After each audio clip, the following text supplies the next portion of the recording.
What up, everybody? I am your host, JP, and this is my co-host, Josh. Hey, everyone. And welcome back to another episode of the Film Bros podcast.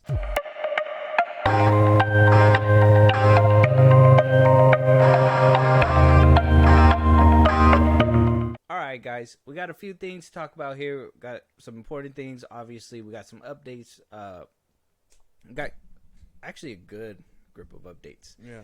For a couple of episodes that we did last week, if you guys want to go check that out right now.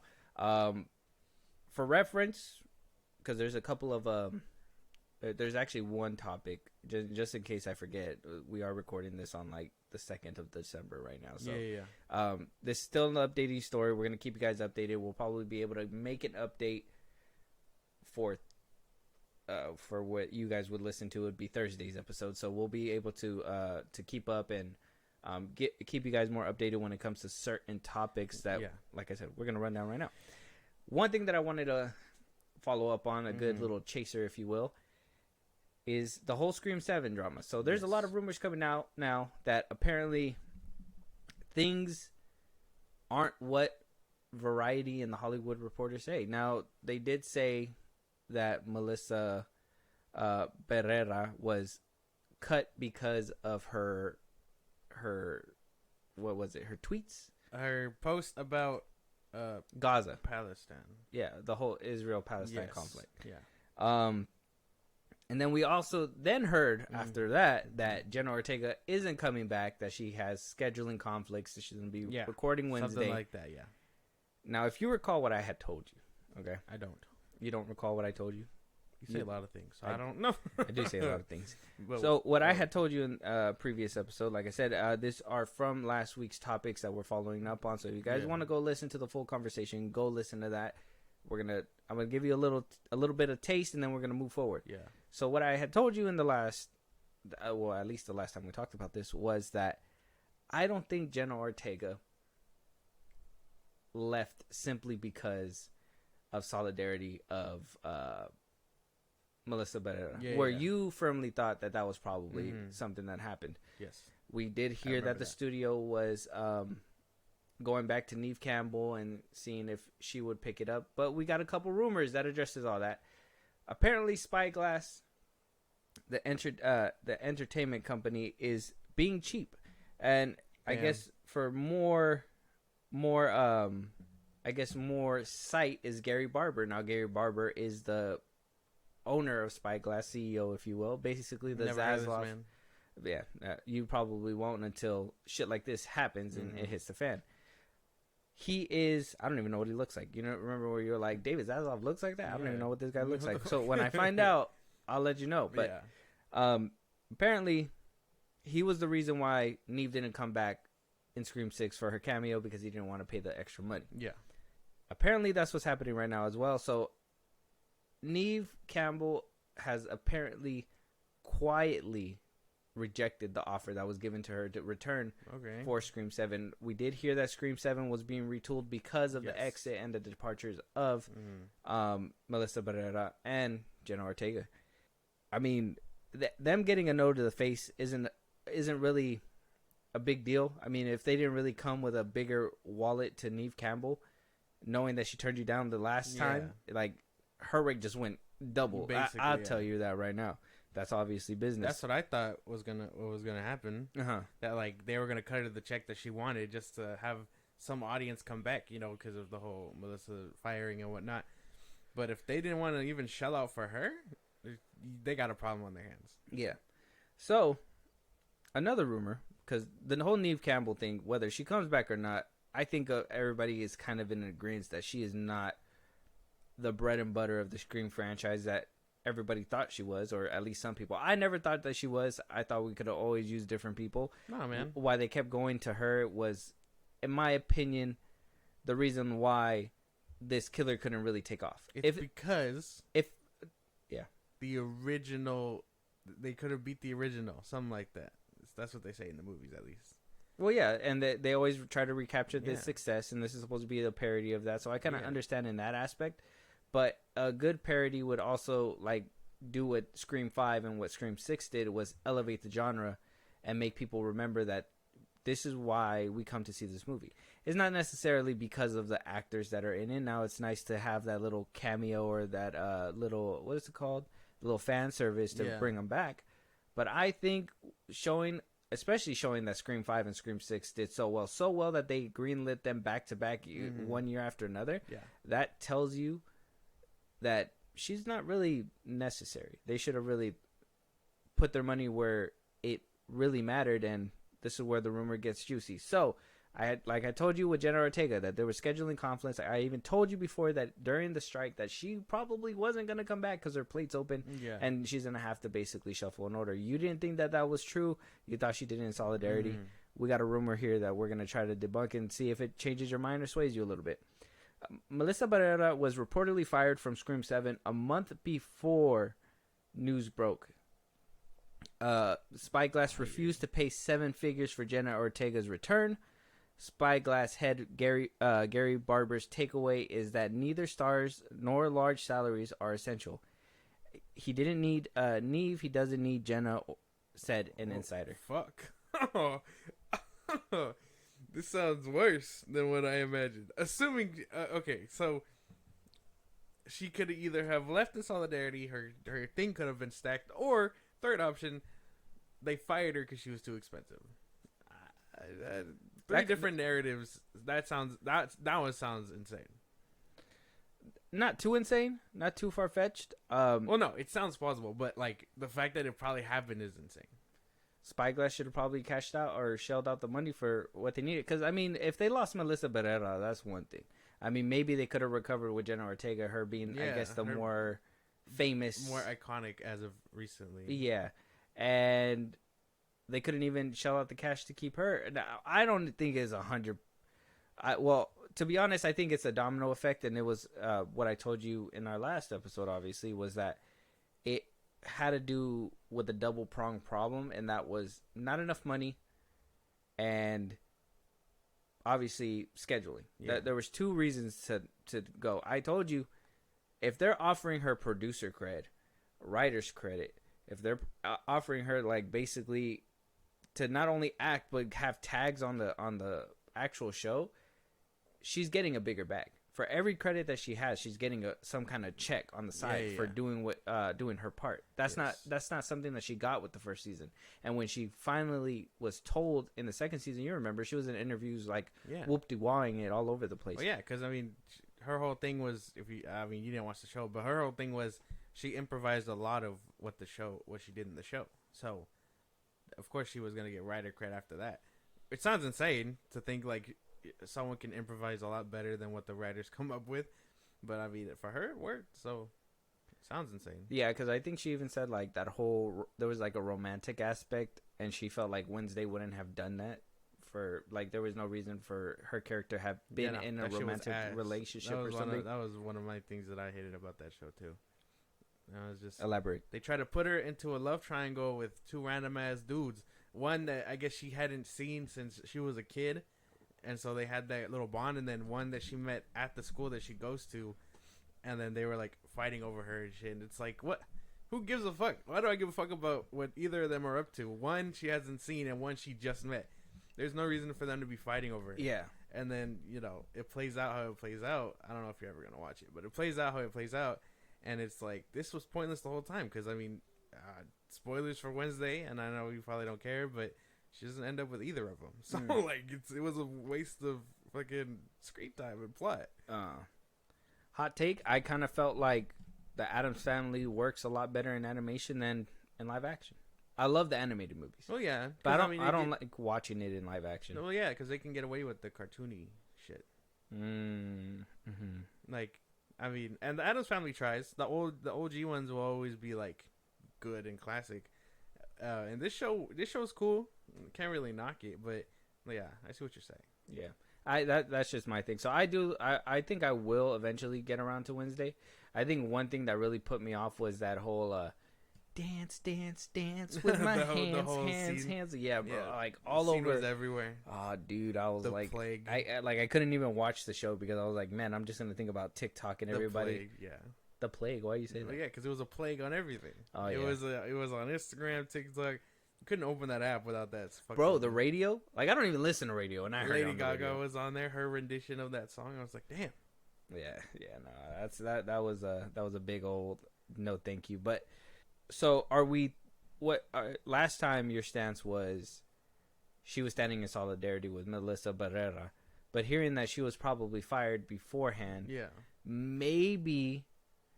In my opinion, I'm thinking that this kind of connects the dots a little bit. If this is reliable, if she was fired beforehand, and this was kind of like and she just made that tweet out of like, okay, well, I'm a free agent basically, so I'm gonna go ahead and tweet about whatever I want, and then they use that. Paramount's like, well, go, this is how we're gonna fucking get her out of here. Yeah. They were in talks with Jenna Ortega or something. Jenna Ortega was like, hey, I got this bag from Netflix. What you finna do? You finna match? What are you about to do? Yeah. They said, we not finna match. We don't need you. And she decided to hop over to Wednesday. So I don't think it was a solidarity thing. I always thought it was a money thing, but scheduling, money, everything seemed to have added for Jenna Ortega to leave. Well, yeah. I mean, I guess it all kind of makes sense. Like, I mean, I don't know. A firing sounds intense. A solidarity thing, obviously, in hindsight, sounds less plausible now that these other options are coming out. But Spyglass, corporations being cheap, that's a story we've heard. I think I'm cool with going with that one. Yeah. Yeah. I mean, we've heard it time and time again.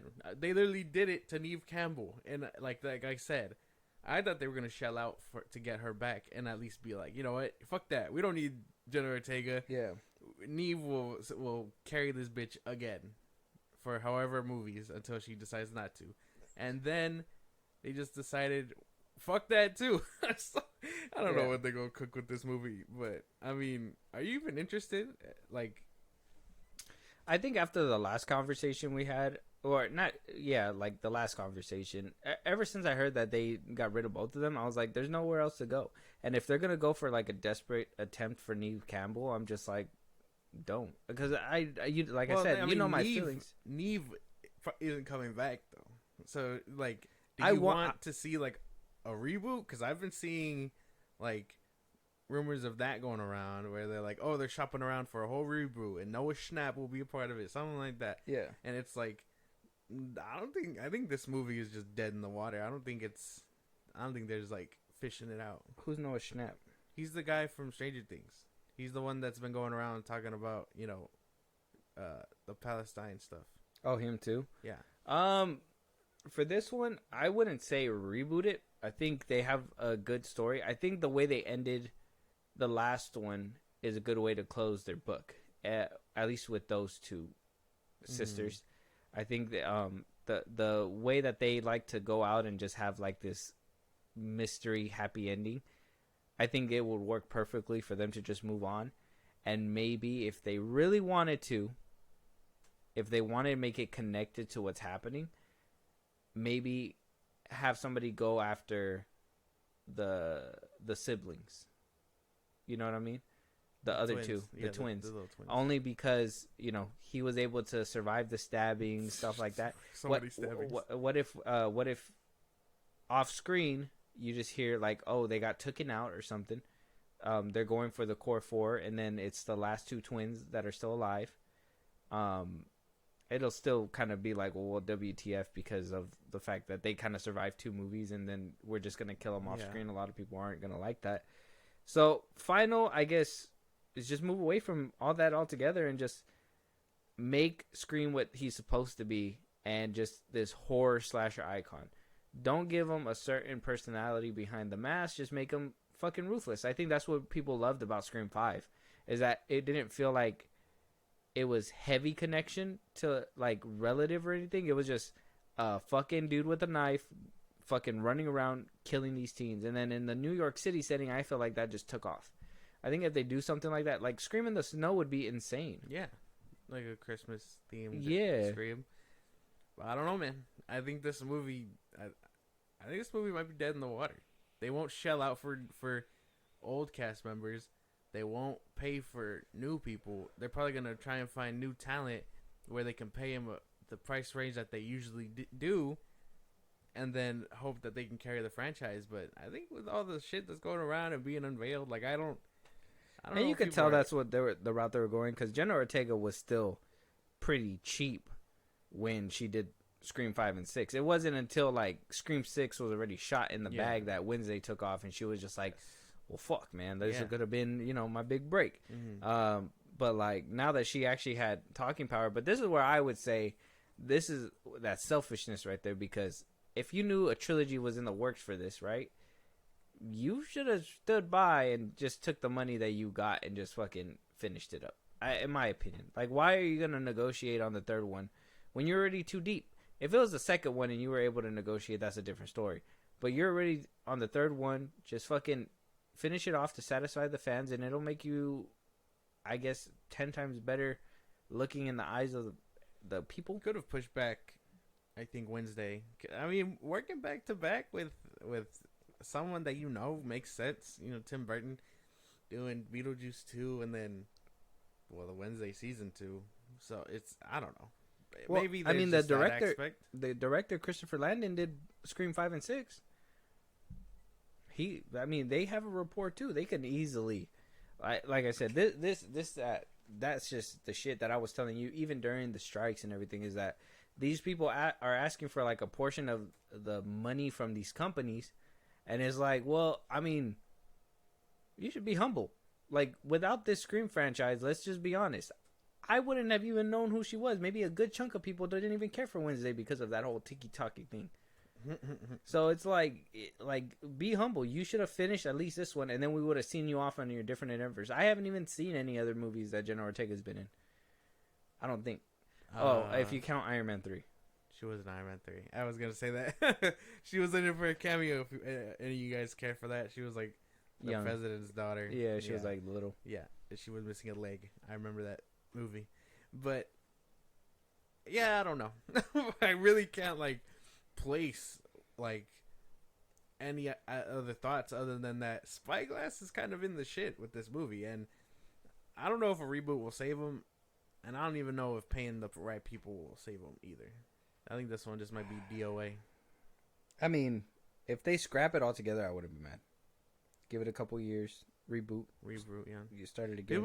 People were saying that go for like a franchise again, like the TV show, and I was like, I didn't even know that people were fans of the show. I heard people loved the show. I mean, it went through that whole legal battle for season 3 or season 4 or something, and there was a lot of people. The mask, they got the costume and all that. Yeah, like there was people like really rooting for that shit, and I heard that the show was actually pretty good, that people liked it.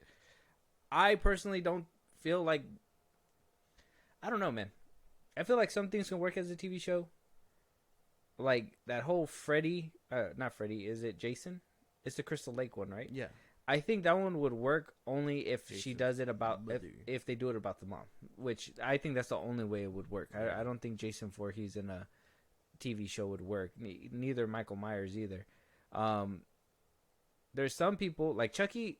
He proved to be a TV show character. Yeah. I honestly, I didn't see him that way, but he kind of proved it with having, especially when you have a kid that you're supposed to basically, I think that's a good way to put it, is like if you have a child that you're supposed to see all the time, kind of like Stranger Things, you know, like they kind of made the seasons a little bit close together to, you know. That show was doing crazy shit, because I've been seeing like small clips and things like that. Like they got what's her name back? His wife, played by what's her name, Tilly? Fuck, what's her? Oh, Jennifer Tilly. Yeah. Yes, played by her. Like they got her back. Mm-hmm. They got the kid back. Yeah. From Seed of Chucky. Mm-hmm. Like they're doing crazy shit, and like I'm sure that one is doing really well, but I've only seen the first season. He was made for TV now. Yeah, like you couldn't do a movie again. Well, I mean, let's be honest. The Chucky movies weren't really. They tried. Great, you can't be mad. They tried. But like Freddy too. At this point, I'm thinking Freddy could probably be a TV show killer too. Where the fuck is he? I don't know, man. I think maybe we're just getting past the era of slashers, man. No, I think slashers are still here to stay. I just think if Scream. I think people are just too like, it's hard to make a slasher film in this day and age. Like every single thing is like, well, why didn't you just get your cell phone? oh, that's dumb. They just plot armor so you didn't get your cell phone and shit like that. Like you gotta like actually take the time to make these movies. I don't know, man. I already won. Seeing Ghostface or any type of killer with a shotgun, it was my dream, and I got it. Crazy. I won. Yeah, that was good. Like I can live happily without a Scream 7. Like I said, if Scream 7 doesn't come into fruition, it's not a big deal for me. At this point, I think Scream 6 kind of let him go nicely. Yes, we got good kills, a good story. It ended up pretty well. Homeboy got stabbed 27 times. Yeah, that shit was insane, and then he lived. Like we were supposed to like damn. Yeah, a body's an amazing thing. That shit's insane. Like they didn't hit an artery once. Like. They're like, oops, you missed. Oops, you missed. Oops, you missed. I don't know. We'll have to wait to see if Scream 7 is even going to happen. Obviously, being retooled and going to your old actress and her potentially turning it down is probably like maybe a sign from the good lords up above that you should probably hang this franchise for a little bit. Yeah. And I mean, this guy, this Spyglass CEO guy sounds like an ass. So sounds like a real douchebag, if you ask me. A real goober. But somebody who else is not looking too good, and like I said, for that reference that we are recording this episode before the next trial date on Monday, the King trial, or Jonathan Majors trial. You know, he decided to do what he did. He looks like he doesn't even look innocent. Like it's hard, man. He looks like a thug, bro. No, he looks like a thug, bro. What? He looks still, bro. He looks like he'll beat your ass. He probably would. Have you seen how ripped that man is? Yeah. Like without work and without all that shit, I'm sure he's just been getting beefy in his fucking garage or something. He's just pulling Creed workouts in the garage. He's like, I'm gonna kill the next fucking Avenger. You don't understand? I can't wait to get my hands on him. So we did get an update last week. They had convened, I believe it was on Wednesday, that they had convened, and basically he showed up to court. Everybody was in there. Yeah. The lawyers, the jury was there. They had a social media presence for a second, and then I believe a few minutes in, they went media silent. They told everybody, you got to leave the room, that all this secret, top secret information is going to come out. Nobody went back into that courtroom that day. They left, and we got an update that they're going to go ahead and reconvene on Monday. And then we'll be able to see what basically happens from there. Yes. Good thing, bad thing. I know you're probably not understanding the significance, or maybe not understanding, but maybe you just don't see what I'm seeing. But media silence in the courtroom, when we've been hearing about the secret evidence for a while, is either really good or it's really bad, right? Either the secret evidence is going to help them out, or the secret evidence is going to make them look super, super duper guilty.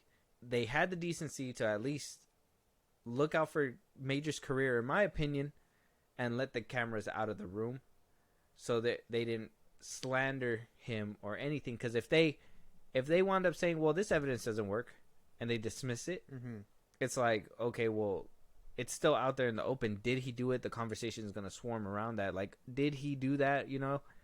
And I think they did him a favor. But it's also, it doesn't spell anything good either. Yeah, no. Obviously not. I told you they blacked it out. They were just like, well, we can't do this with everybody here. I don't know. I don't know how to feel. Because, I'm anxious. I want to know what the plan is already. If he's out, if he's in, if he's guilty, not guilty.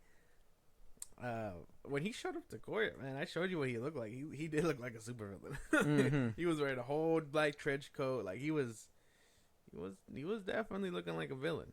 I want to know if like the stuff he did in the past will count against him or not. In the court? Well, it depends if those people came out and are saying like if they're sticking, because some of them left. Remember, some of them aren't sticking to the trial. Some of them don't have like credibility, but the ones that do, apparently they're sticking around. Defense Secretary Donald Rumsfeld said that there were some significant known unknowns that emerged during that little session.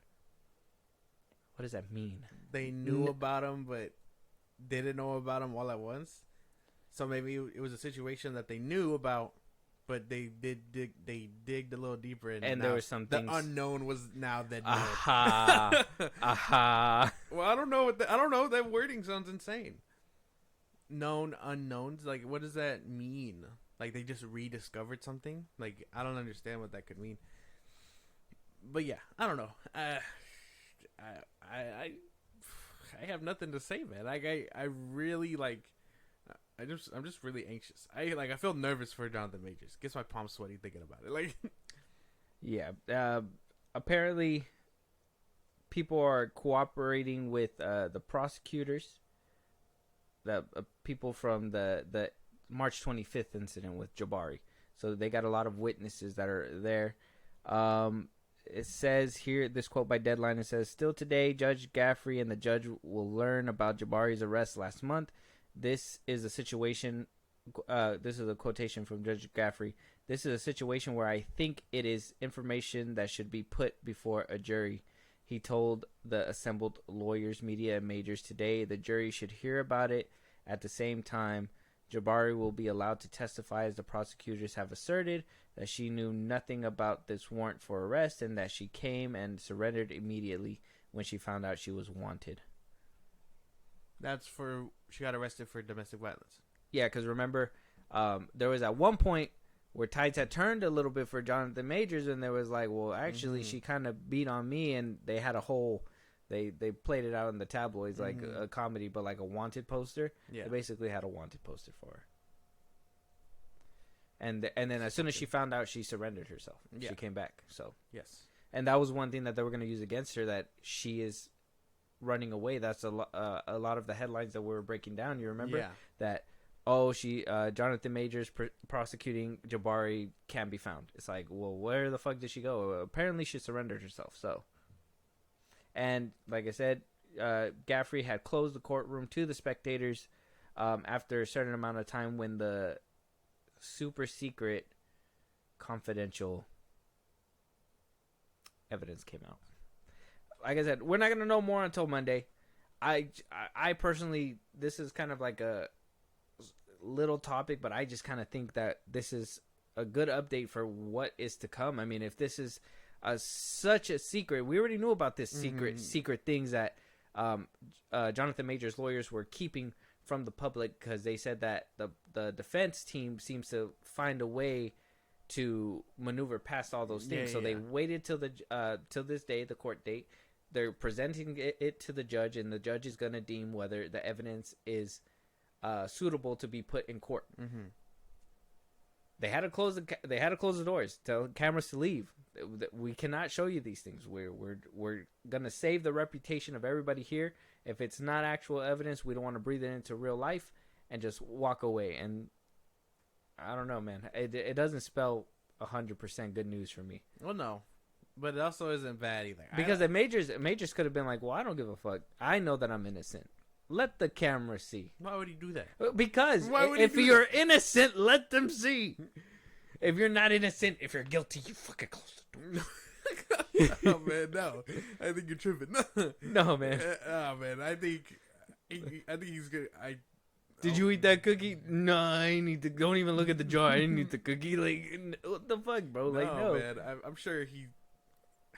I can't even deny that you didn't do it. That's what I'm saying. He probably didn't do it. But maybe. He probably kind of innocent until proven guilty. Clearly, he probably didn't do it. Maybe probably 50% didn't do it. But 60-40.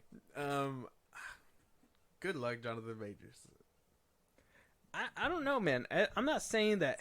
I don't think he, like, at this point, with all the evidence that we have leasing now obviously the courts are gonna have some things that wasn't made known to the public as of now, and we're gonna find out a lot more on Monday. Yeah.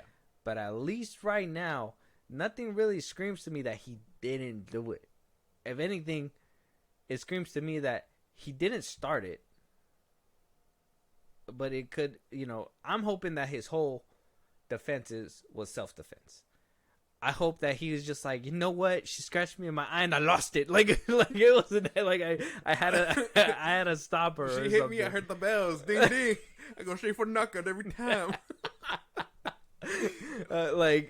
I hope that's the whole case. Like, yeah, self-defense. Go for that angle. Make it racist if you have to. No, don't that's pull what out they those. did. That's what the defense said. Yeah. Like she was willing to dismiss. You know who pressed it further? The D.A. because he's racist.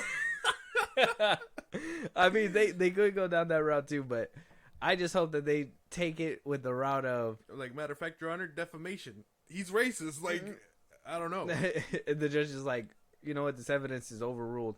Well, this judge is racist. I don't know.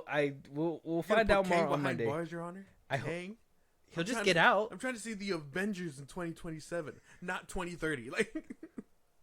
The judge is gonna be like, "Oh, that's right, Secret Wars." You're right. Fuck. You got to make the movie in your jail cell. Damn. This is green screen. Green screen. I mean, Marvel could do it.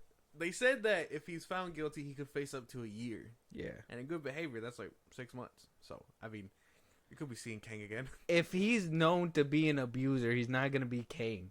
They're not gonna allow him to come back as Kang. Why not?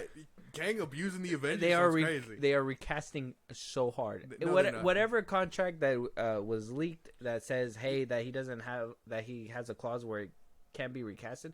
I'm sure Marvel knows that if he's convicted and he can't do the role, it's gonna be null and void, and they're gonna have to recast, and they will recast. I'm sure now that's the more legal trouble, and Marvel he gonna hit him with that. He gonna hit them with the book. We're finally gonna see a different kind of Kang. Watch a different. They're gonna show us a different. If he's guilty, before the What If episodes come out, we'll see a different variation of Kang in one of those episodes. Because this got to wrap up before Christmas. This got to wrap up. Oh yeah. I don't think this is a big ass. This is not Johnny Depp case. Where it lasted like 2 weeks, I think. Yeah, and even if it does last 2 weeks, that's even before Christmas. So I mean, it should be all right. Right before the judge is gonna be like, "Come on, man, wrap it up. Try to get to my kids for the holidays." I'm trying to see my kids, man. This one's going up for a month. Like. Yeah, and then then maybe the judge will get violent. It's been going on for a year. I told y'all to meet me in February. Jonathan couldn't show up. Pushed it back to March. The defense couldn't show up. We gotta wrap this up, is what I would be like if I was the judge. That's what I would say too, but we're gonna have to wait to see. Monday will come out. Jonathan Majors. Things will come around. Let us know out there, guys. Do you think he's innocent? Because I don't. Do you think he's innocent? I'm 50-50. 60-40. No, I'm 50-50. You could be 60-40. 70-30. Why does it keep getting lower? I don't know. Is the 70 his innocence or he's guilty? I guess that's going to have to wait to be found out Monday. It's fine, because Marvel's not looking too good anyways. Maybe he doesn't want to be a part of it. We are actually, Marvel is such in a disarray state that we are actually having the actors come out and tell us that their movies and the way to fix Marvel will be better if X, Y, and Z happens, or come watch this movie because this is going to be different than what the fuck you guys are seeing. We're going to start with a couple quotes. Iman Vellani first. She was doing her rounds, her little interviews. Obviously, we've been seeing her everywhere in Screen Rant, IGN, Variety. She's been talking to everybody. And she was presented with the question of, what would you do to help with the MCU to improve it from the spot that it's in right now? Yeah. Obviously, it's not a secret that that Marvel's in a pickle. Fucking the news media is actually fucking going for its throat at this point. It's like it sees it limping, and the news media is just like, I want to fucking eat that.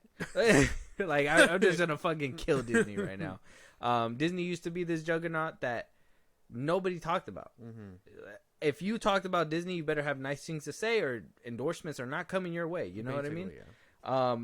And now we're getting questions like this. So Iman Vellani responded, and she said, I don't know if it's about just getting bigger and bigger and bigger, because then, like, what's left, I think it's just about making the audience care about their characters. And I think established so many wonderful characters in this last phase of the MCU that it would be nice to see all of them again and see them team up and have a fully fleshed out characters assemble to great effect in teams. Basically. Obviously, damn. I mean, that's a no-brainer. Yeah, Iman Vellani's, she's a fan. She's a fan. She's a fan of the MCU. She grew up with it, obviously. This is probably her dream come true to be in this. Me, that little line at the end where she's like, oh, and just have them team up, I feel like it's a little nod to like, hey, Fahi, Young Avengers, you know? But we all know what they need to do. We need to see these characters again. We don't care about half of them. I'm pretty sure we can't even name all of the ones they introduced in Phase 4. I'm pretty sure a good chunk of them are going to slip out of your fingers because they just introduced too many in such short time with no payoffs or no, like, weaving throughout the shows. I thought if they were going to introduce, like, Moon Knight, we're going to see him again somewhere down the line in Eternals. Or we're going to get some introduction in Eternals and then see him in Moon Knight or something. You know, some kind of, like, introduction or talking or something, you know, like to establish some interconnectedness. We never got that. Now we're finally doing it, and spoiler alert for the end of the Marvels. I mean, if you haven't seen that movie by now, well, you're probably waiting for Disney Plus. Yeah, and that's fine. You probably caught the leaks already. So, just to be warned, though, at the end of it, Iman Vellani, we see her playing a Samuel L. Jackson type of role, Nick Fury, trying to bring together the Young Avengers, starting with Kate Bishop's Hawkeye. Yeah. Hawk Girl, whatever. Hawkeye. And this is the first time that we're doing that, and we're in Phase 5. Phase 4, we didn't see any of these characters anymore. We didn't see, like, them pop up anywhere, nothing like that. No. So, obviously, she has a point. I just think that it's funny. I think she's new, so I'm not really going to pick on her. I think she's fairly new. I think she's a fan, and I think she's going to respond like this. But the next quote is where I'm going to be like, well, what the fuck? Okay. Well, yeah, obviously. She's always been, like, voicing the concerns, and I think she's probably the closest thing to a fan yelling at Kevin Feige what the problem is. And, I mean, who better than to listen to than someone like her who understands what the fans are thinking, you know? But at the same time, your movie ain't doing too hot. So, are we even going to see you again? Yeah, like, I don't know. I don't know if she's going to stick around for a season 2 or if she's going to get shafted until, you know, the Avengers or something. I think she'll stick around because Marvel's not one to like pull a DC and just completely change directions hella hard just because of the poor reception. They'll try to slam it in. They'll try to get a slam dunk once in a while. That's what they thought they did with Thor. You know, Thor wasn't this big popular character. I think Thor 2 really put a lot of bad taste in people's mouths, and when they finally hit the jackpot with Thor Ragnarok, they were like, "Oh yeah, we fucking did it." And so what they do, they double down. They're gonna keep pressing on. It's just how are we gonna change up these characters to fit it? And they'll just haven't seen them. They'll rework it. Yeah, we haven't seen any of these characters. Like Iron Man, Moon Knight, Phase 1, Iron Man, and Iron Man 2 came out like back to back. So I mean, I don't know. Yeah. And, I mean, they weaved it with so many characters. I mean, the first Iron Man, we saw Samuel L. Jackson. By the second Iron Man, what was the cutscene for that one? I don't remember. Had an Iron Man 2. Fuck. What happened in Iron Man 2? It was Captain America. No, it was Thor. It was the cutscene for Thor. Yes. They show you something that's going to be happening later on. The first phase, that's something that I noticed. In the first phase, kind of like in Captain America, the ending showed him in New York, but then the cutscene that they had for that was basically a trailer for the next Avengers movie. Yeah. So they were letting you know, like, oh, you're gonna be seeing them team up pretty soon. Mm-hmm. We haven't done anything like that here. We don't even know if they're gonna see each other. They've been telling like individual stories that they haven't even decided to pull up together, and you're telling us that Captain America 4 is supposed to be that big like unit, but no, I don't think. I remember in the beginning when like. After Endgame, everybody was super excited. Eternals had came out, and they were like, "Oh, that's Blade! That's Blade! We're gonna see Blade! Oh my God, fucking Marvel's doing it now! Oh, we're back! Whatever, blah blah blah." We haven't seen Blade. We haven't even seen Blade. They were like, "Oh, that was Blade's voice." Who gives a shit?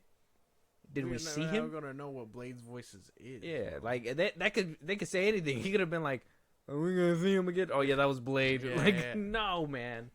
It's clearly not Blade. Clearly not Blade, or I don't know. Maybe it was Blade, but it doesn't matter. It doesn't matter if you don't see him. It's not working out. I don't know, man. Her comments, like I said, seem kind of innocent. She's new. I'm not really docking her for that, but Wyatt Russell coming out. Obviously, he's promoting his new show that he's doing with his dad. Part of the MonsterVerse. It's what is it? Monarch. There you go. Monarch, and he was asked about it. You know, you can't be an actor in the MCU now, and with the SAG strike over, they're gonna fucking ask you. There were so many months of all this like built up pressure, and I was just like, when are we gonna get the answers for these, you know, from these actors? Because I think that one thing for me is that how are these actors still signing up for a sinking ship, right? Same thing with DC. How did DC rope Idris Elba to go over there? How did they do that knowing that DC wasn't doing too hot over there? Yeah. That's something with Marvel. Marvel used to be happy to you wanted to sign up because you knew that it was going to be a fucking check. You know, like you're going to come back potentially if you weren't a villain. You're going to come back over and over again and build a franchise and you're going to be good. And now it's kind of like, well, do people even want to sign up for this ship anymore? Like how many A-tier? I mean, Tom Cruise. Where's Tom Cruise? He's not in your franchise. Can't be cinema without Tom Cruise. That's not true. You don't think so? Yeah. So he was speaking to the Hollywood Reporter, Wyatt Russell. Hey, whoa. Hollywood Reporter. Oh, did I say recorder? Yeah, you did. Sorry. Hollywood Reporter. I heard it too, and I was just like, I'm just gonna keep going. Yeah, no, I'm not gonna let you keep going. Not like that. All She right. was untied. So he was asked about the recent issues that the MCU has been facing, and this is what he had to say, and this is a good quote right here. He says, "I have confidence in Thunderbolts. It's gonna be good. I know everybody is sort of on this Marvel train right now of things not going so well. I know Jake so well, and I know how smart Jake is and how much he cares about making something interesting and different and utilizing everyone's talents for the best of their ability. And the story that I think they've come up with is really interesting. I know parts of the story, and I know how the story works. I can't talk about it, but it's not just a straightforward Marvel movie as you've seen in the past. I think that is going to be a lot of fun, but I think it will be something that hopefully Marvel fans will look at and go, oh, okay, this is a little different. Let's go hard at it. And as far as how we're approaching it, it's time to go to work a little bit. It's time to make a good Marvel movie, so let's do that and work hard at it and don't take things for granted." Okay. I mean, I'm down for that, I guess. Assuming he's not just hyping up bull. Not just that, though. The ending took me out. The ending took me out because he literally said, it's time to make a good Marvel movie. What kind of actor slaps the hand that's feeding them, guy? That's something for me that I was just like, whoa, hold on. So are you telling me that Falcon and Winter Soldier, you didn't think it was good?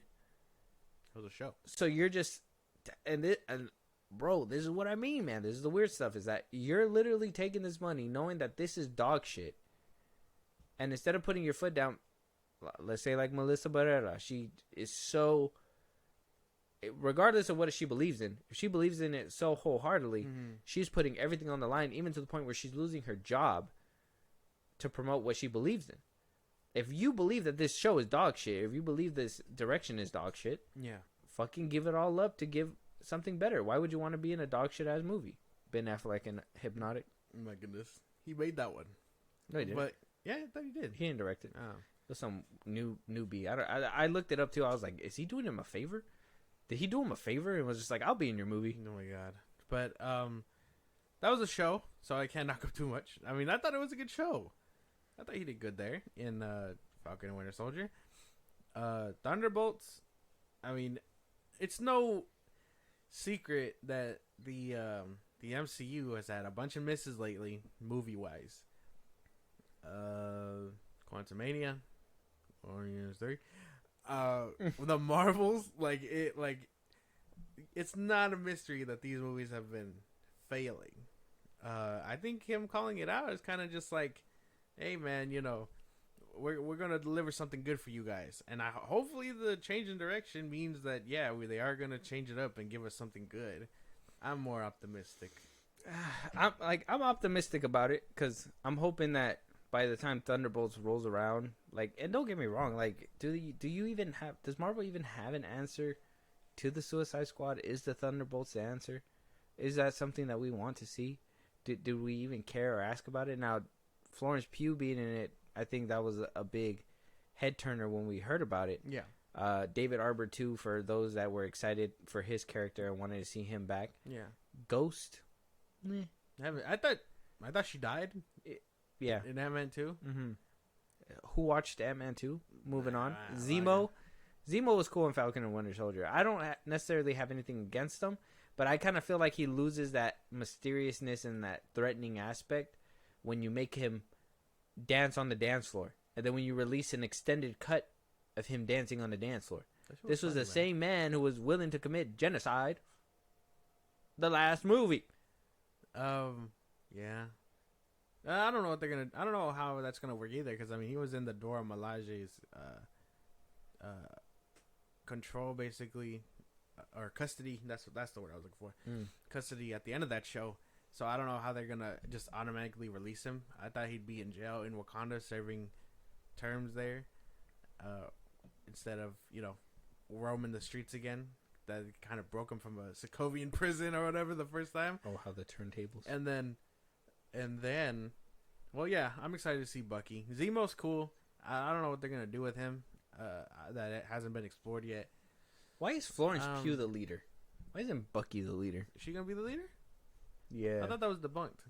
Oh, I think Fahey said that they're going to be co-leaders. Yeah. I mean, there's no one I would trust more than Bucky to lead. That makes sense. That's what I'm saying. He has military training. He's been alive longer than all of them. Oh, but hear me out. He got brainwashed twice. So?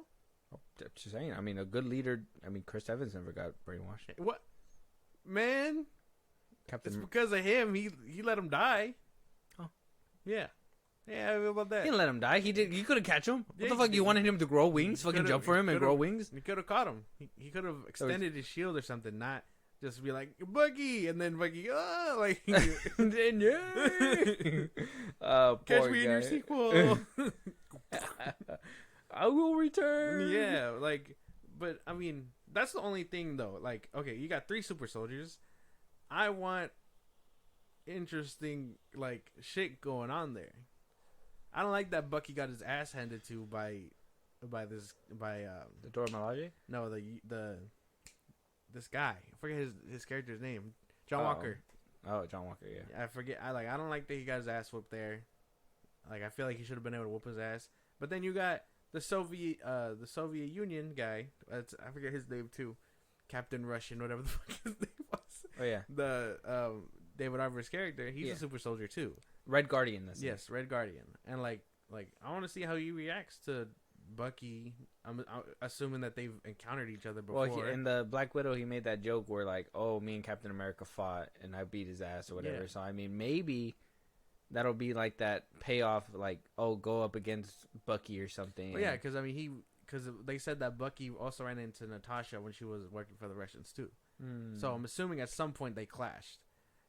And I would like to see them kind of hash out something there too.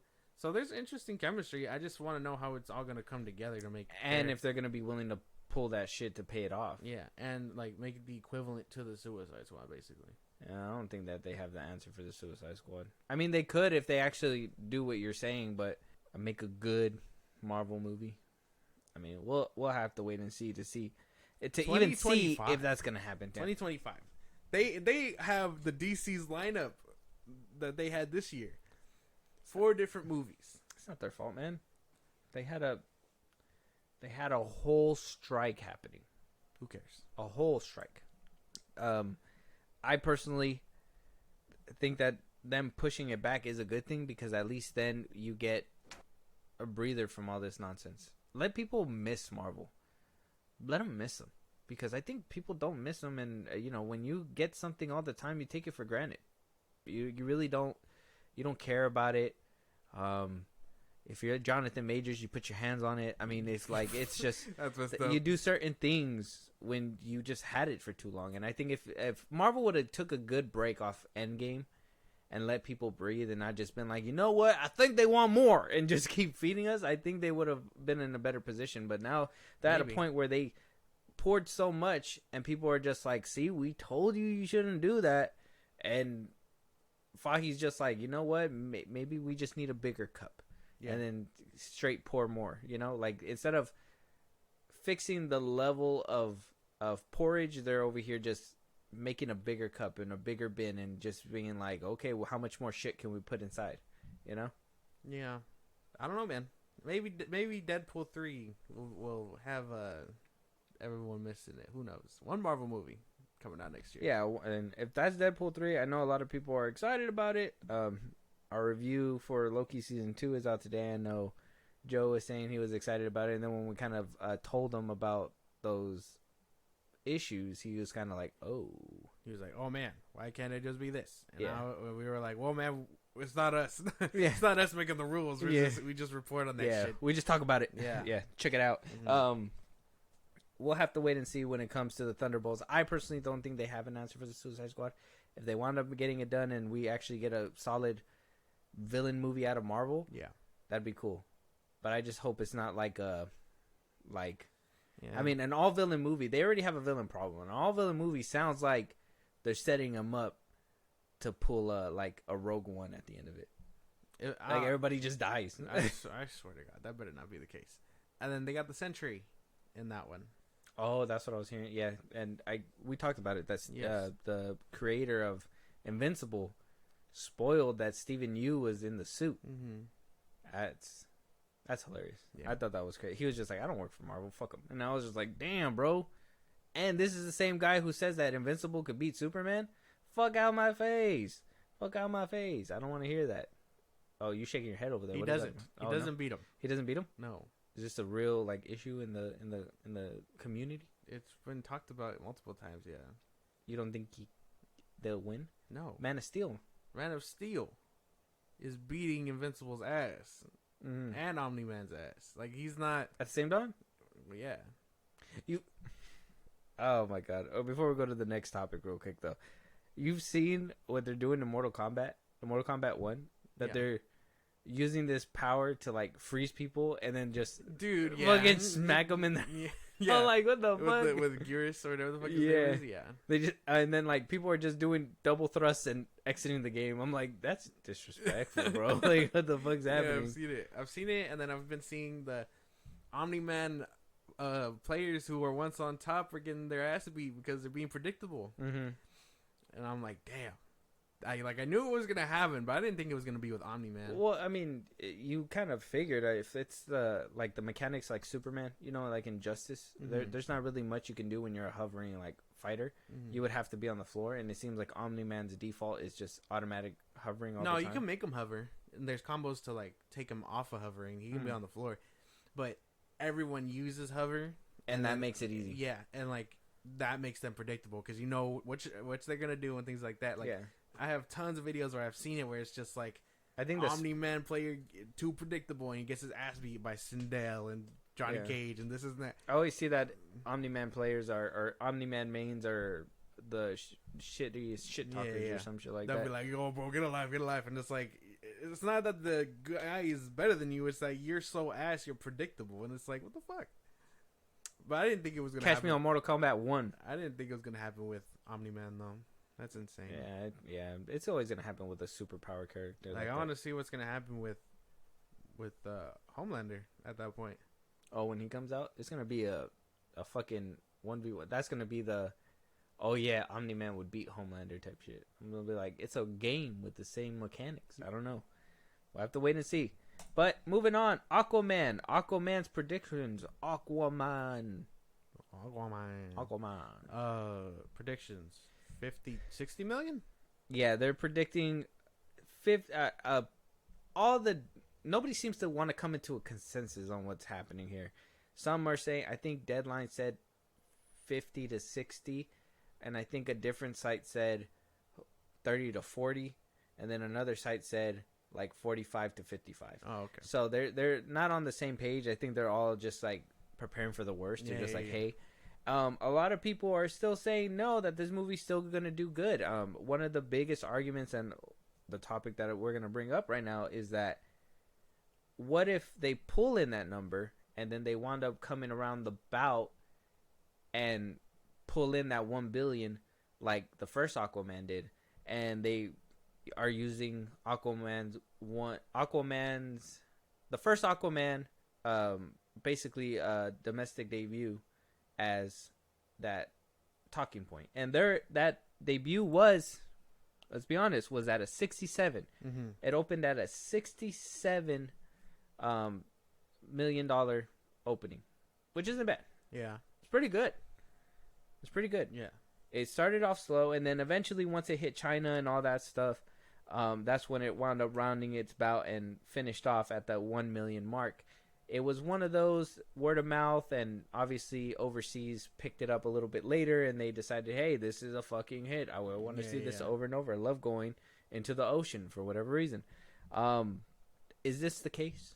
Are we going to see an Aquaman 2 that starts off slow, but then we are going to gun it to $1 billion? Maybe not $1 billion. Oh, okay.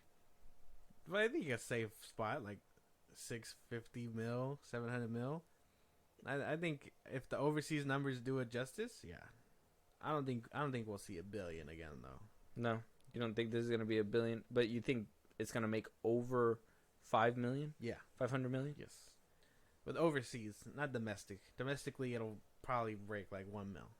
Okay, I personally think this is a stupid talking point, and if you look at the other movies that came out, every single one of them, The Flash, Blue Beetle, what was the other one? Shazam. They all came in. I think every single one was like under 70 million. I don't think any of those movies passed 70 million on its opening. I think all of them were underneath. I think a couple of them started. I think The Flash was like out of 42 million or some shit. Like that one was like it was the worst. I don't think that's happening. I think this movie is gonna completely hit those numbers. I'd be surprised if it gets over 70 million. Yeah. It's going to hit those numbers, and I think it's just going to flop in the water. I think it's going to be around the same. It's going to finish around the same as The Flash. Because even The Flash had a China opening too, and they even said, what the fuck is this? And they didn't even shell out cash for it. They're like, what the fuck do these Americans think they're doing? Like, this isn't it. I don't know why I'm giving them a different kind of accent, but that's what I personally think. I think it's not making even that. I don't even think 500 million. I say if they're lucky, they'll see, what did Blue Beetle make? 108 million? I think they'll see 150 million if they're lucky. I don't know, man. 200 mil if they're lucky. Because overseas, they like that shit. They ate it up. Well, that was when DC was actually, good. Semi-good. I mean, I know I didn't personally rock with Aquaman that crazy, but I know a lot of people that were like, "Oh, this is a really fun movie," and I like it. It was good. It was fun. It was like, yeah, it was okay. It was cool. Yeah, it was cool. But I don't know. I don't know what to say. I really think it might hit over that, and if not, I'm fine being wrong. But like, I want to have more optimism and say it's probably gonna hit over 500 mil. Optimism's fine to have, but realism is what they need to have. I think the lack of promotion is something bad, and obviously we talked about it before. Warner Brothers smashing the color purple behind it, and then Wonka in front of it. They're just like, you know what? One of them's gonna be a banger. Somebody's gonna. I'm assuming it's gonna be Wonka. Money. I'm assuming Wonka is gonna be the hit. Yeah. I heard it's a musical. Yeah, that's kind of what the first Willy Wonka movies were. But I heard it was like more. What the fuck does that mean, more? Like more music. The Johnny Depp one had music in it too. Yeah, but it wasn't like crazy. It was only scenes. Scoop. Yeah. That was fine. What do you mean? Once in a while, it's good. But like, I heard like there's gonna be a lot. I don't know. I think you're tripping. I think they. I'm gonna still give it a chance because obviously it's Willy Wonka. It's Wonka. I'm gonna give it a chance. They have the same type of music, man. I don't know. I think the Van Wilder. No, that's what I'm saying. Both of them, they have music, right? But I think with the Johnny Depp one, they kind of reduced it and only made the music. If I remember correctly, they only made the music for the traps that the kids did, and then they did the one with them in the bed. Right? Yes. And that was something like that. Yeah. And it was the rest of it wasn't like heavy musical. It was just those scenes because I personally think they put it in there because they couldn't see Wonka or Willy Wonka without them, and so yeah. That's what I think they did. But they didn't have a heavy like the old one. And I like the old one too, but not that much because of the musical aspect. Oh yeah, the old one is the old one. Yeah, that one was too much. But I don't know. You're telling me they never get up? They're always in bed. I get up. But then no. But then that golden ticket come out. My boy is skipping up. Hey, I'll take him. Ridiculous. And then that kid somehow wins the lottery and he's better than everyone else because he doesn't touch it shit that he's not supposed to. He's the most humble kid there, and therefore he won the factory. Make it make sense. Well, he didn't eat the chocolate and he didn't get sucked down a vacuum. He's good. He's like, hey, you're one of the kids that I didn't murder today. I think you should be responsible for all of them. Whose factory is this? It's the kids. I just gave him the deed. It's this guy. Yeah. He's a sick-ass murderer. He watched the fat kid get sucked down a tube while a bunch of little men ran around. Check if they have papers. Like, yeah. And they're singing. They're singing all the fucking time. Yeah. We murdered children. Doobity-doo. Like, doobity-doo at the end.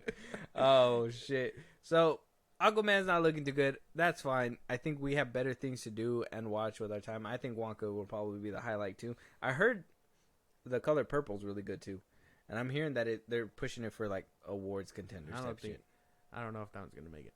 No, not during the holiday season. No, probably after. I'm hoping if that's probably why they put it at the back end, because they could still make award season, and then they'll be able to hopefully in January recoup a little bit when taxes come around and I think people are just like, let's go to the movies. Well, yeah, but it being like a final contender and a WB movie and all these things, I don't know if it'll even it'll probably be nominated, but I don't think it'll win. It depends on how good it is. I think Wonka might have a more chance of winning an award, if anything. Probably if Timothée Chalamet can really deliver, yeah. If he can deliver, and if the movie's good, but will Aquaman get a contenders of position? Probably not. Not if Wonka is dominating the box office. So you think? Do you believe fuck it, Warner Brothers doesn't need Aquaman? They got Wonka. At that point, yeah.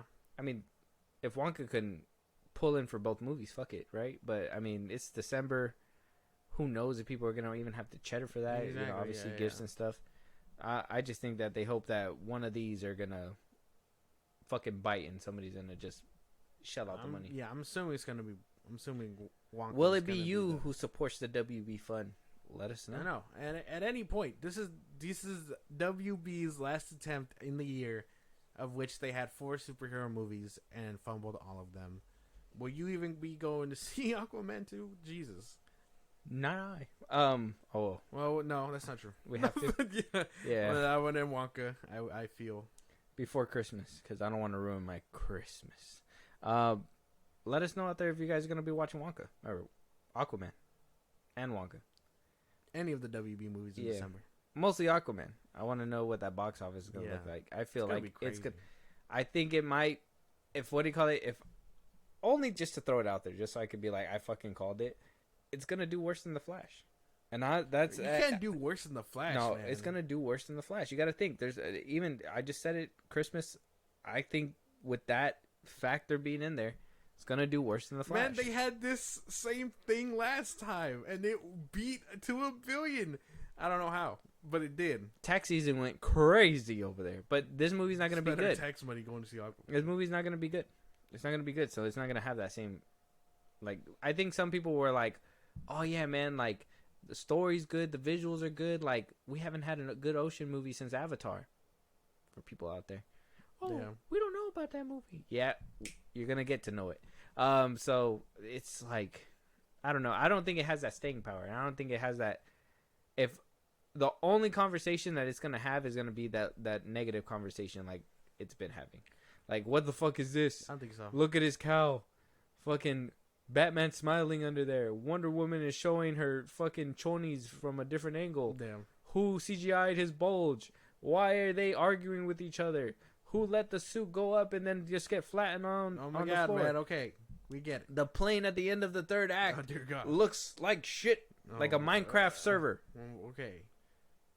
Yeah. Settle down. Yeah, I'm just saying all the gripes that that happened. So let us know out there if you guys are gonna watch Aquaman, if you're gonna have these kind of conversations. Let us know. I'm pretty sure. I'm hoping the water masks it well, and I'm hoping James Wan does his best. But I'm pretty sure there's gonna be a good chunk of CGI hiccups.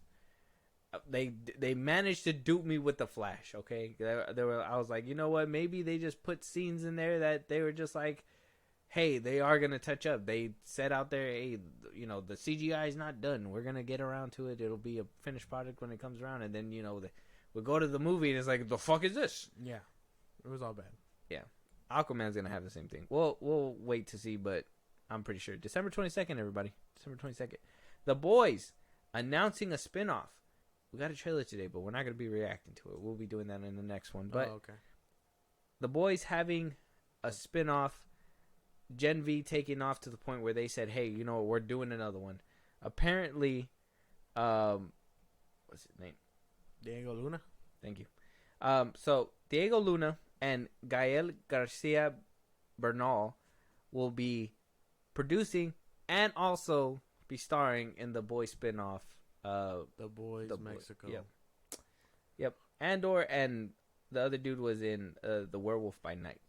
He was the main actor. Oh, okay. No, I didn't see. I mean, way off topic, but did you see it in color? Did you get around to seeing that? Did not. They released it in color. Yeah, I know. Sounds lame. The first watch around was kind of it was a whatever. I think black and white really helped it. I feel like color is gonna ruin it. Yeah, people were saying it was gonna be good. I was like, well, what? No. The aesthetic that it had was for a reason. There's no need to add color. But besides the point, this, I guess I'm only interested because it's Diego Luna, and that guy. I really like him as Andor and things like that. So I'm fine to see what he's cooking up. But I don't know if I care for another Boy spinoff. It was cool with Gen V, and now they're trying to milk the cow again and getting whatever scraps it puts out. They're going to end up MCUing themselves. Like, this is not a good look. Too soon to say MCUing themselves. Spinoffs aren't uncommon, and I think having variety to watch, to have, maybe, to Gen V being a teenager superhero thing, maybe that was more appealing to actual teenagers who were like, oh, yeah, this is fucking gnarly, you know what I mean? Like, maybe that was geared to that. Maybe this one's going to be geared to a different demographic, because I was hearing that apparently that they were going to be talking basically how we see in and I know a lot of people are going crazy for it, but how we see in like the cartel shows that are on Netflix. Yeah. What are they called? Oh, like Narcos? Yeah, like Narcos and all them. Yeah. Like, how like they're always talking Spanish. That apparently this is what's basically gonna happen. That they're gonna be talking Spanish, have subtitles, and then obviously when they need to speak English, they'll speak English. But like, it's gonna be mostly centered like that, like a novela type shit. Yeah. Like it's gonna be, and that's how I know that they're trying to just gear to like different audiences to make sure that they can have as wide of a net as possible. Now, I don't mind that, but then not having your main characters, or at least what I said before, like weaving some of your characters through. Like, yeah, you can weave that girl, whatever, that's fine, and that the Hollywood star dude, that's fine, for little cameos, but we need to see more than 3 seconds of Homelander at the end, and not just use them as setup. Like, if he's a part of this, make him a part of it. At least make his presence known. Like, hey, we got to be a little bit worried around here, or if he's not the main antagonist, at least Vought lurking around the corners and pressuring, and you know what I mean? Yeah, they're gonna have a Mexican Homelander. That'd be crazy. Like the antithesis to Homelander, but he's Mexican. Maybe. I mean, I thought this whole thing was weird because doesn't Vought have a problem with diversity? No, that's what they want. Yeah, but they were saying that Jordan couldn't do anything, and that Marie would be the first black woman or whatever, and that would push up numbers and stuff. So they go for smart things, but There hasn't been a Mexican yet. Well, that's why they want diversity, but they want what they want as well. So how do you get what you want, but also add diversity? You have to lay the seeds everywhere. That's why in the first season too, they were shipping out, or they didn't know how it was being shipped out there overseas to like Afghanistan or whatever, where these terrorists were getting a hold of the V. And so they were doing that so they can have more diversity and have superheroes spread around the world and have, more chances. So I think that's going to probably what this show is going to be about, and link directly into something like that, that they had other soups out there because they decided to ship out the V everywhere. No. Okay. Well, I don't know. I don't know if I'm on board. I know if I would be, I probably need a trailer. That's what I'm trying to say. Yeah, after Gen V, I agree with you. I think shaky ground and skepticism is allowed. I don't think that this is going to be 100% home run as they're looking for, but having a couple main actors like Diego Luna, having him front and center, that'll probably, I think that's what's kind of putting a little bit of hype in this corner. And he needs a job, too, because Andor's only getting a second season, you fucking assholes. Went from 5 to 2. God. If you guys would have just watched cinema, it would have been nice. Yeah, but fuck. Now we're getting this. No, he would have had a job for another 2 years without this. But I guess since he needs a job, he's doing this. I don't mind it, but I'm still skeptical, and we'll probably need a trailer. If Diego Luna is the one who takes off Homelander's head, I'd be okay with that too. I thought Jensen Ackles was going to be the one to do it. I thought Soldier Boy. But no, they canned him. They pussied out because of Butcher. Yeah, that I don't know, dude. I thought that was a cop out. I don't know how to feel about. I think The Boys is just overstaying their welcome. Only because of the whole Homelander situation. I think that's the only reason why. If you're not gonna actually doing the soup that is the worst of the worst, and you're just gonna let him gain more and more power, at that point, who cares? He kind of deserves it. I mean, I'm just rooting for the bad guy at this point. Yeah, just let him be there at this point. He's gonna scorch earth that motherfucker anyways, and give us a good visual of him doing it, and then just close out the show. Basically, but somebody got to win. And this point, it's just been tug of war for about 3 seasons. Mm-hmm. And Gen V didn't really amplify on anything.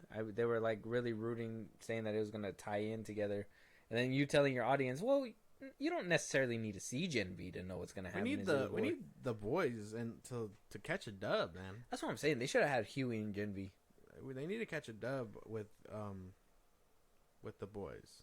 Or not the boys, but the Butcher and them. Huey could be the Samuel L. Jackson to the Boys universe. He's busy with other things, man. That's what I'm saying. Don't make him busy with other things. He's literally the bum of the fucking squad. He can do a bunch of other shit. Oh, I thought you were talking about the actor. Oh, the actor? I was talking about the actor. What else is he doing? He's Superman. Hey, that's a voice acting gig. He could easily do that on Saturdays. He's voicing Superman. He's doing another movie with what's his name? Who? Jeffrey Dean Morgan.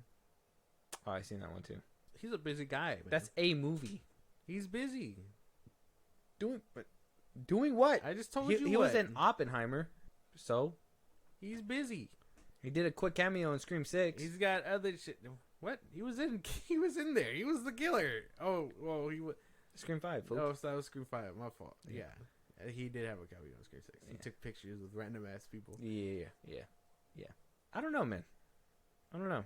I feel like they're just they haven't even established in their main show what direction they want to go, and I feel like they're just buying time with these side ones. Yeah.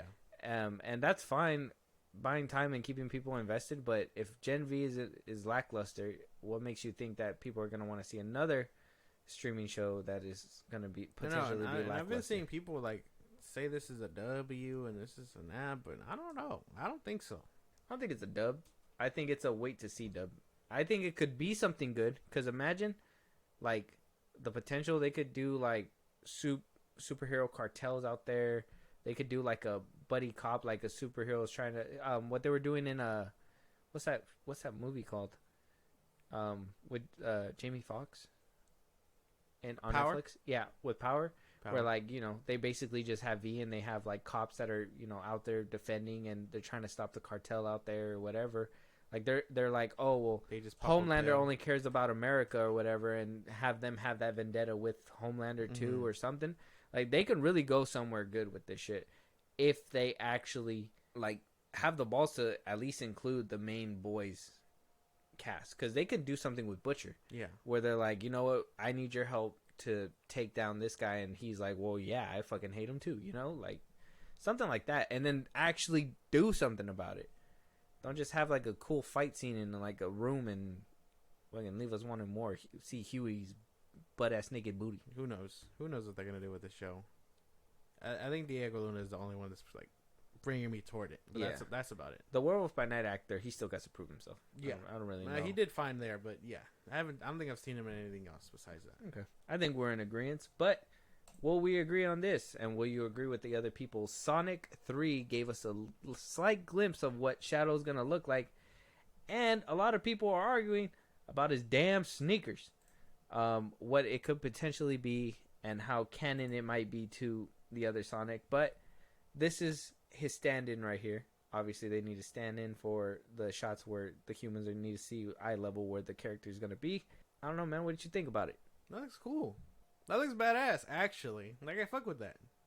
Goes hard, huh? Yeah. Apparently, the rings are something that people are complaining about. I don't know if it's because it's not accurate to the game that they're talking about. I think it said Sonic Adventures 2. And they were like, oh, well, he had these in Sonic Adventures 2.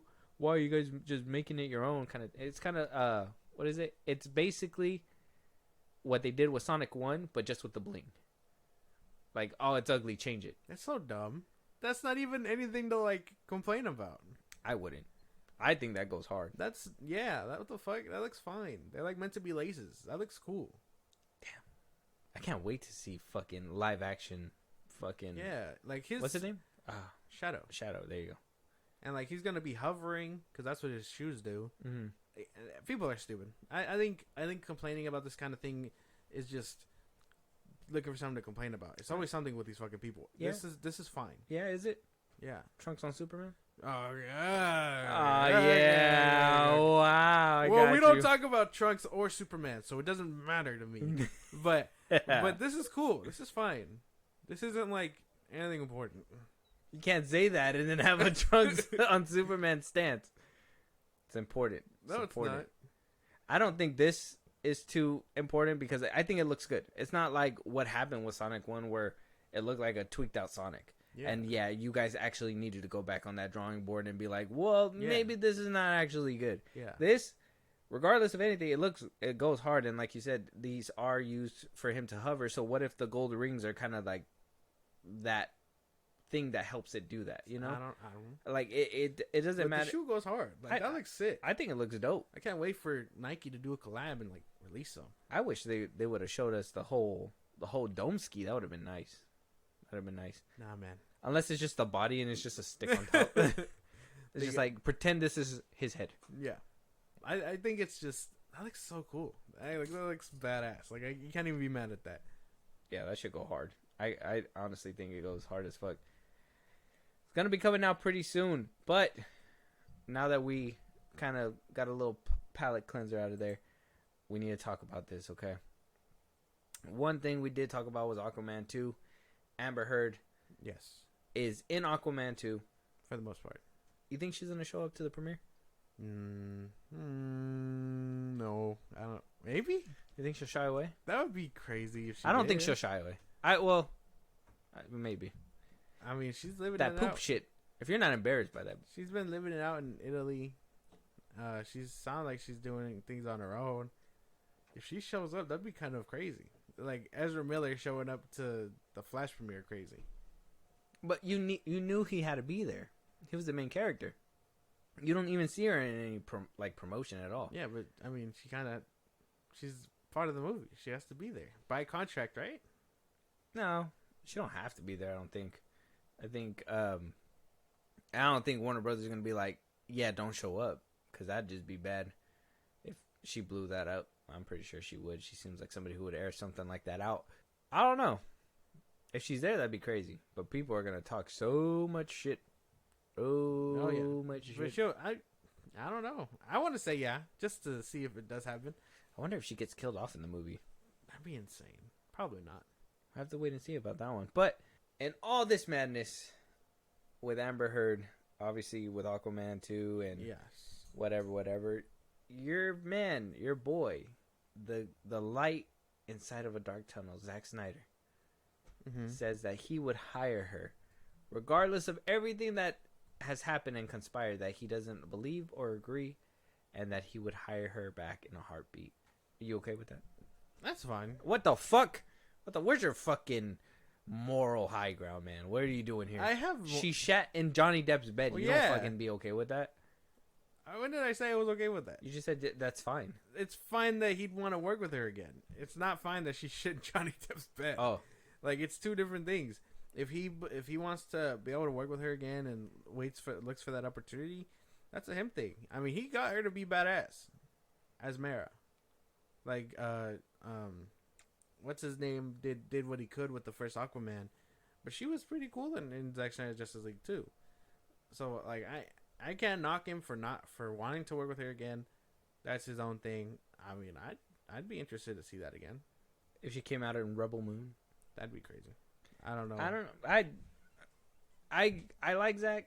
This is something I can't agree with. Now, obviously, saying and doing are two different things. He can say all day that I'm gonna work with her, but like, if you haven't actually worked with her, I mean, we can't really be mad about it. You know, it's not really a big deal. But if he would, I don't think I can respect that. I mean, you should be able to side with like the person that was in the right, and I think Amber Heard was most definitely in the wrong in the way that she did certain things and what came out into light.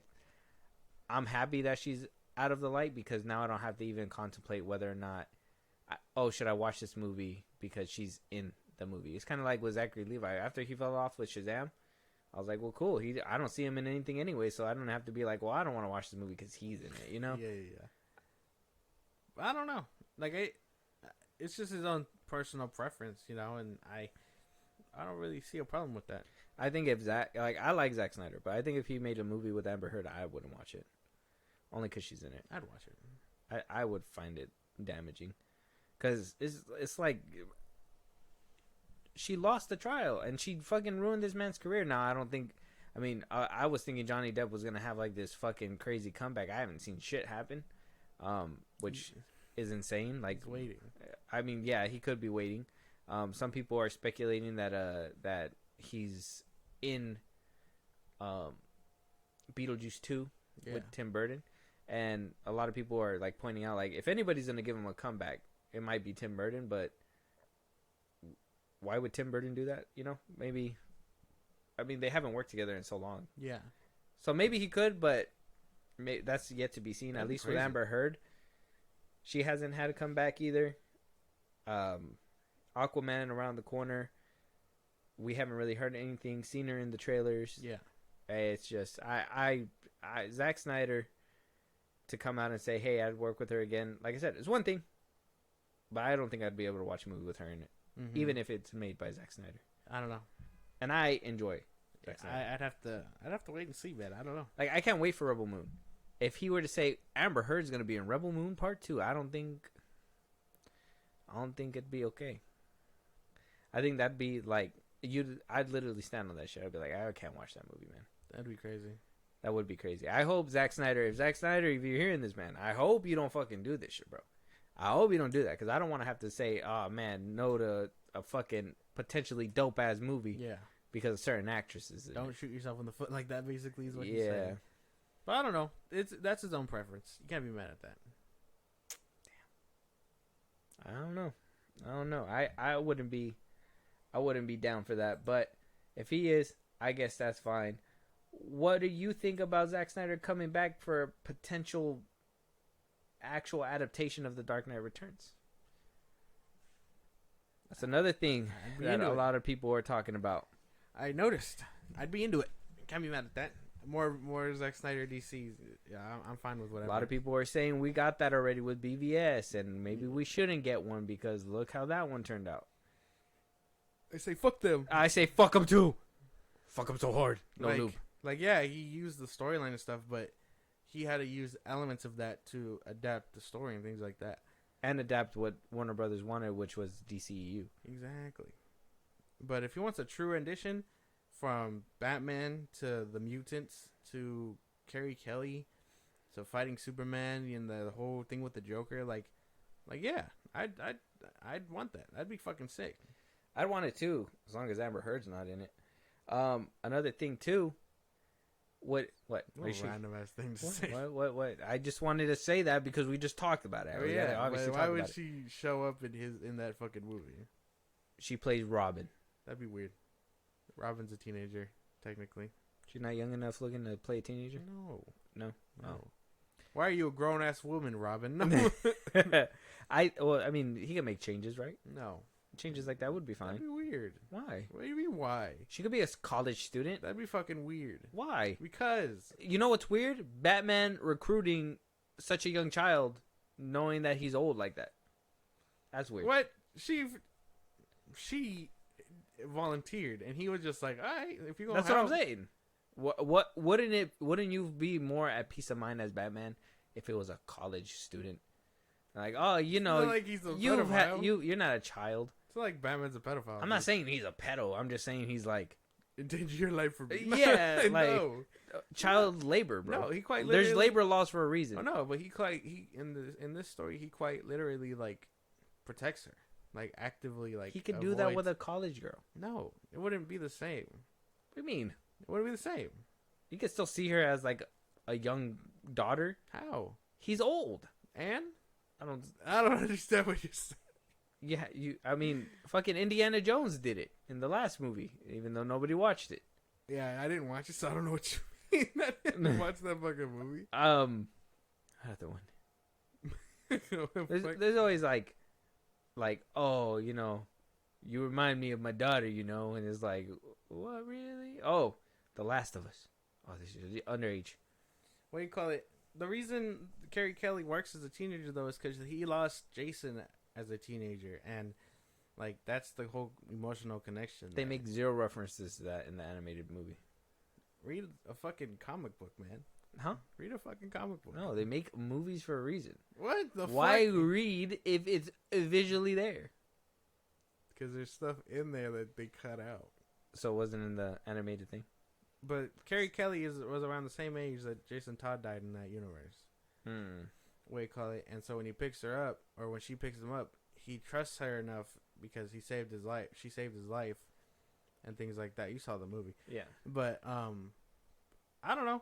I'd be Zack Snyder in DC. I'd be fine. I'd be fine with this. Okay, because he did wish James Gunn the best. Never mind. That was another thing. No, that was another thing too. He did wish him all the best, and a lot of people made that a big deal as well. Yeah, I saw that. Are they actually buddies? Will James Gunn actually let him come back to do something like that? How do you feel like that's a thing? Letting them come back? Mm-hmm. You think James Gunn will let him back because they're buddies? Not anytime soon. Probably not, but not anytime soon. You know, a lot of people are speculating that whole Netflix thing now that all the movies are on there. I saw that. Even the Suicide Squad is out there. Yeah.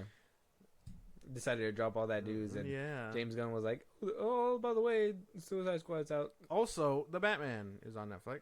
A lot of DC stuff. The Batman, yeah, like the new one, 2022 Batman, yeah, nasty.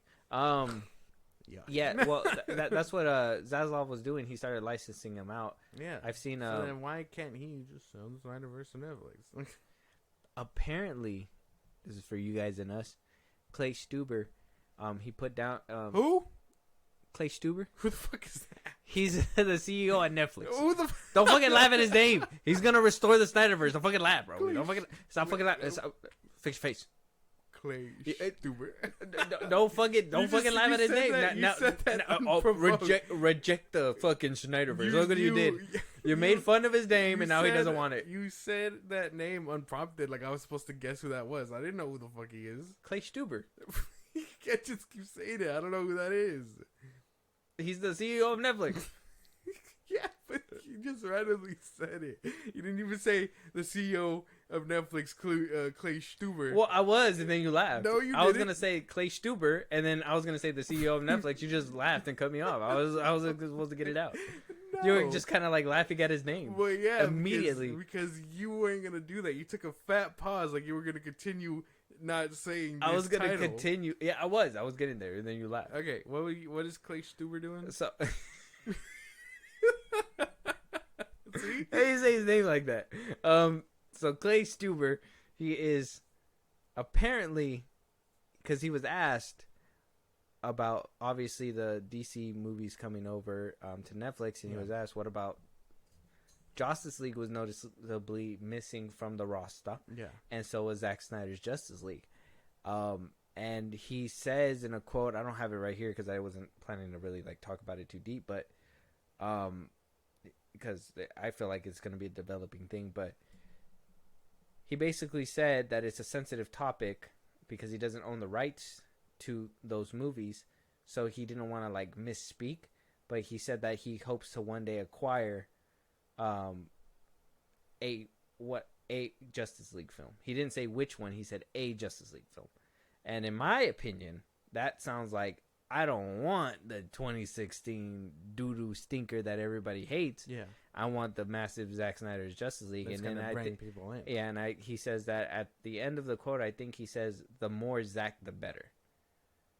So it obviously says that he has a preference. Yeah. And it obviously says that he is probably trying to talk to them to be like, hey, man, like if the DC movies do good over here, we can do a little bit better and maybe make a deal that we can finish this arc that these people are asking for, and we can move on from there. So it sounds developing, it sounds promising, and it sounds like Clay Stuber is a real Don't fucking laugh at his name. He's a fucking Snyderverse fan. You're gonna get him to cancel that shit in a quickness. I'm not laughing at his name. Every time I say it, you just fucking giggle. That's I don't like it. That's not true. No. but that sounds cool. I didn't even know that all happened. Damn. That's cool. I can't be too mad at that. That'd be exciting. Yeah, so I mean, at least the air cut. If not, I say if you guys are a real Snyderverse fan, if you guys want to really try to support that, fucking stream Man of Steel, stream BVS, Wonder Woman, the first one, anyone that Zack Snyder had to do with. I understand. I don't want to be the one to be like, oh, put other movies down, but if you guys are a Snyderverse person, if you guys really want to make your mark on that, stream those movies. Put them out there. Put the downloads out there. Let Netflix know, hey, you guys really want to see these movies finished and utilized, and see where that goes. Exactly. It'll give Clay Stuber something to think about. Don't laugh at his name. What was the laughing? And last but not least, one more last dub for Zack Snyder, just so we can wrap up this episode with a tight bow. He has gotten the rights back to his originally planned sequel to 300, called Blood and Ashes, that Warner Brothers basically bought off of him and was like, yeah, we're gonna go ahead and make it, but with somebody else. And I guess the contract said, well, if Zack's not gonna be a part of it, we want to go a different direction. And so they decided to go with the direction that they did with Rise of an Empire, and basically put this script on lock and didn't really have anything else to do with that. So now that he has the original pitch for 300, his sequel, can we see a sequel of 300 on Netflix too? I don't know. What do you think? I haven't seen Rise of an Empire. No. I haven't seen it either. That could be cool. Really, he's just catching dubs, man. He's living his best life now that his whole shit with DC is over. Like, he's getting everything that has kind of been owed to him. But, that could be exciting. 300 sequel, a real sequel, I guess, made by him. That could be cool. Yeah, so, this is what the story says it's about. I guess he partially wrote it back in 2018, 2019. And it says it's focusing on the relationship between Alexander the Great and his second-in-command, Hephaestion. It was a gay love story that was also an ancient Greek war epic. One, he said, then Warner Brothers executive Courtney Valentine liked and championed. And obviously what happened with the Justice League fiasco and Restore the Snyderverse is probably the reason why it hasn't came back.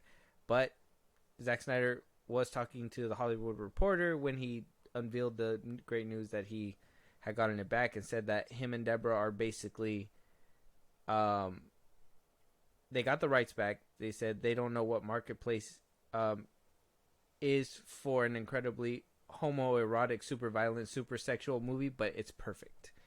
I mean, Netflix might. Spot. I mean, I've seen a lot of. This is not the diss, but I've seen a lot of gay shit on Netflix. So I mean, it might be good. Yeah, I mean that sounds like the home for it. Honestly, Netflix would be the spot. Not only because of all that stuff, but Netflix is gonna be like, damn, all that in one movie. Sign me up. They got a really good working relationship with Zack, so it should be fine. I mean, he's fucking making universes for these people. Exactly. They're rolling out the red carpet. They're doing all kinds of crazy shit that I haven't seen done in a while for any director or any movie of this. Honestly, of a streaming scale, they're treating this shit like it's a damn movie, like a theatrical release. I will not be surprised if part 2 goes into theaters. That'd be with crazy. The numbers that Netflix brings in with this. Oh yeah, for sure. It'll be like what's his name's Ryan Johnson's Glass Onion Knives Out deal, where they put it to theaters and shit like that. I think Maestro is gonna hit theaters too soon, so like they're dabbling in. If Zack is bringing in the audience that they knew that they was untapped potential that WB seemed to not grasp, they're gonna be smart with him. With all these big budget projects, no wonder Netflix prices are going up. It's this guy's fault. It's fucking Zack Snyder's fault. Oh, actually, I mean, he made Rebel Moon with $70 million, and that shit looks clean as fuck. Man of Steel is over 10 years old and still looks dope as shit. This man has an eye. Oh, yeah. You give him all the money in the world and anything. You throw the money at him, and he just makes art with it. Yeah, but not with Amber Heard. Not anymore. Yeah. I can look past it with Justice League Part 1. But that's about it. That was before you knew she shot in his bed. Yeah. That was pre-shitting. And that was pre-knowledge of shitting. Yeah, and I'm okay with, who knows? Maybe she got off a set and shitted in his bed right then and there. That's who knows? Not what happened. But with that being said, let us know out there what you guys think about this Zack Snyder news. We want to hear what you guys think about the Jonathan Majors fiasco. Scream 7, is it dead on arrival? Aquaman, are you guys going to watch it? Let us know. Obviously, at the socials that my co-host is going to give to you, give us a movie to review, give us topics to talk about. Go ahead and support us in a big way, and or catch a live stream. Go ahead, Josh. Twitter, TikTok, Instagram at FIlmBros Podcast. We post new episodes or advocate us there for any news or movies you want us to cover. Buzzsprout, link is in those bios. Those sorters gave you special thanks to those that special thanks on episodes to those who subscribe and help us out, grow the show out just for you guys, and special perks on the side. Be a part of the conversation. Twitch at FIlmBros Podcast every Saturday and throughout the week.